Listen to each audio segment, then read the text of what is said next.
কিশোরগঞ্জের কটিয়াদীতে ৩৬০ আউলিয়ার অন্যতম হযরত মিয়া চান্দন শাহ রাহমাতুল্লাহের স্মরণে ইসলামী জলসা অনুষ্ঠিত হয়েছে।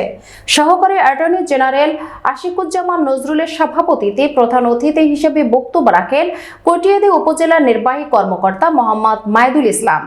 উক্ত ইসলামী জলসার শুভ উদ্বোধন করেন কটিয়াদী উপজেলা বিএনপির সভাপতি ও কটিয়াদী পৌরসভার সাবেক মেয়র আলহাজ তোফাজ্জল হোসেন খান দিলীপ। এ সময় উপস্থিত ছিলেন কটিয়াদী মডেল থানার ওসি তরিকুল ইসলাম, ওসি তদন্ত হাবিবুল্লাহ, উপজেলা প্রকল্প বাস্তবায়ন অফিসার সাইফুল ইসলাম, কটিয়াদী উপজেলা বিএনপি যুগ্ম সাধারণ সম্পাদক মাহফুজুর রহমান মিঠু ও শরীফুল ইসলাম ফুলু, চান্দপুর ইউনিয়ন বিএনপির সভাপতি অ্যাডহক রিয়াজুল ইসলাম সেবক, মোমরদিয়া ইউনিয়ন বিএনপির সভাপতি হাদিউল ইসলাম, কটিয়াদী সরকারি পাইলট উচ্চ বিদ্যালয়ের প্রধান শিক্ষক মাহফুজুর রহমান, প্রিন্ট ও ইলেকট্রনিক্স মিডিয়ার সাংবাদিক বৃন্দ সহ দেশের বরেণ্য আলিম উলামাগণ এ সময় বক্তারা উক্ত মাজারের উত্তর সমৃদ্ধি কামনা করেন। রাস্তা করে দিলে গ্রামের সকল মানুষ যারা আছে মসজিদে যেতে পারবে এবং মাজারে যাওয়ার আসা যাওয়ার সুবিধা হবে এবং পাশাপাশি মাজারের এখানে টয়লেটের খুব সংখ্যক টয়লেট সহ বাউন্ডারির সমস্যা আছে।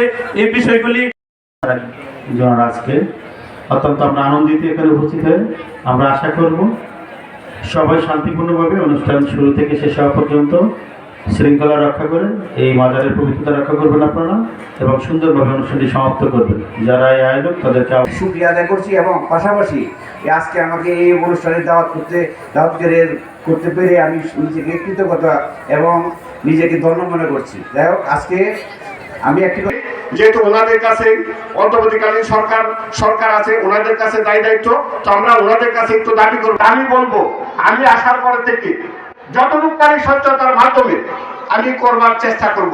আমি সবসময় গত আমি প্রতিজ্ঞা করছি, যদি কোথাও কোনোদিন 2 নম্বরে থাকে কাজ ধরবে, এই রাস্তার কাজটা আমি ধরার জন্য তাকে বলে দিচ্ছি এখানে যে এই কাজটা যাতে কাঁচা না থাকে রাস্তার কাজটা।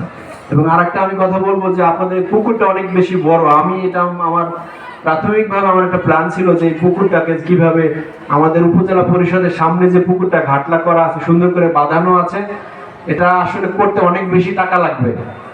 মানে আমার যদি সামর্থ্য থাকতে আমি এটা এই পুরো পুকুরটা আমি এই শান বাঁধানো সেই করে দিতাম আমি। তারপরে আমি কথা দিচ্ছি মূল্যবান বক্তব্য শোনাবেন, সেগুলি আমাদের প্রাত্যহিক জীবনে যেন আমরা কাজে লাগাতে পারি, সেটা হলো মূল লক্ষ্য। কারণ আমি যতটুকু জানি এই মাজার শরীফে সর্বকিছু অত্যন্ত সুনামের সহিত দীর্ঘদিন যাবৎ এখানে প্রতি বছরই এই ওয়াজ মাহফিল হয়ে থাকে। এখানে কোনো ধরনের অনিয়ম সংঘটিত হয় না, আশপাশে কোনো ধরনের অনিয়মকে প্রশ্রয় দেওয়া হয়। নির্বাহী কর্মকর্তার দ্বারাই সংগঠিত হয়েছে। ওনাকে আমি নিজেও মাঝে মধ্যে যাই, দেখি অনেক ব্যস্ত থাকতে হয়। স্কুল তথা সারা কটিয়াদীর যে সার্বিক দায়িত্ব এখন ওনার এককভাবে করতে হয়, সেটা আসলে বলার অপেক্ষা রাখে না। তারপরেও আমি আমার বক্তব্যের মধ্যে বলতে ভুলে গিয়েছি, কারণ আমরা জনপ্রতিনিধি, আমরা অনিয়ম কোনো কাজ হয় না। এই যে গাঁজা খাওয়া, জুয়া খেলা বা বিভিন্ন ধরনের অশ্লীল নৃত্য, এগুলি কিন্তু এই মাজারে কখনোই হয় না। এটা আপনারা এলাকাবাসী সেটা নিয়ন্ত্রণ করে। সেই লক্ষ্যে আমাদের মাননীয় প্রধান অতিথি উপজেলা নির্বাহী কর্মকর্তা মহোদয়কে আমার সর্বোচ্চ অনুরোধ, আমি একটা মিটিংয়ে গেছিলাম, আমাদের দেশনেত্রী বেগম খালেদা জিয়া আসছিল, তখন এমপি ছিল মঞ্জু ভাই বক্তব্য এত কথা কত আর বলবে, যে আমার যত কথা আছে আমি একটা লেখা লিখে আমি মাননীয় প্রধানমন্ত্রীর কাছে